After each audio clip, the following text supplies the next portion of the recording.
এই মহান নেতা তিনি যে দলকে তৈরি করেছেন সেই দল আজকে এত বছর পরেও সমস্ত বাধা বিপত্তি উপেক্ষা করে বাংলাদেশের সর্ববৃহৎ রাজনৈতিক দলে পরিণত হয়েছে এবং তারই উত্তরসূরি দেশনেত্রী বেগম খালেদা জিয়া তিনি এই দলকে আরও শক্তিশালী করেছেন এবং আজকে তিনি অসুস্থ অবস্থায় লন্ডনে আছেন।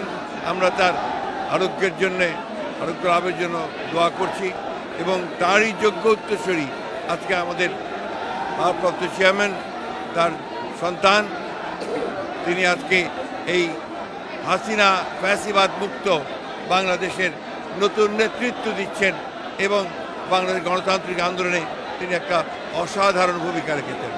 আমরা আজকের এই দিনে আমরা প্রার্থনা করছি যে সকল মানুষের ঐক্য আরও দৃঢ় হোক এবং অতি অল্প সময়ের মধ্যে যেন একটা নির্বাচনের মধ্য দিয়ে আমরা গণতন্ত্রে ফিরে যেতে পারি সেই ব্যবস্থাটা কায়েম হোক।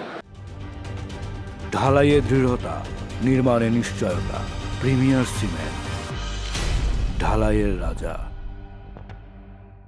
এবং নির্বাচনের মধ্যে কোনো বিরোধ নেই, সংস্কারও চলবে, নির্বাচন হবে এবং যে সরকার আসবে যারা যে দল সরকারে আসবে তারা সেই সংস্কারগুলোকে এগিয়ে নিয়ে যাবে। আমরা আমাদের দলের পক্ষ থেকে আমরা পরিষ্কার করে বলতে পারি যে আমরা প্রতিটি সংস্কারকে এগিয়ে নিয়ে যাব। সংস্কার কমের মন্তব্যটা কি? আমরা প্রাথমিকভাবে এখনই কোনো মন্তব্য করতে চাই না, এই জন্য যে পুরো রিপোর্ট আমাদের কাছে এসে পৌঁছেনি। 1 নম্বর। 2 নম্বর, এখানে সরকার যেটা বলেছে এবং যে পরিকল্পনা করেছে যে রিপোর্টগুলো পাওয়ার পর রাজনৈতিক দলগুলোর সঙ্গে আলোচনা করবে, তারপরেই সিদ্ধান্ত হবে এবং ঐক্যমত ছাড়া কোনোটাই গ্রহণযোগ্য হবে না।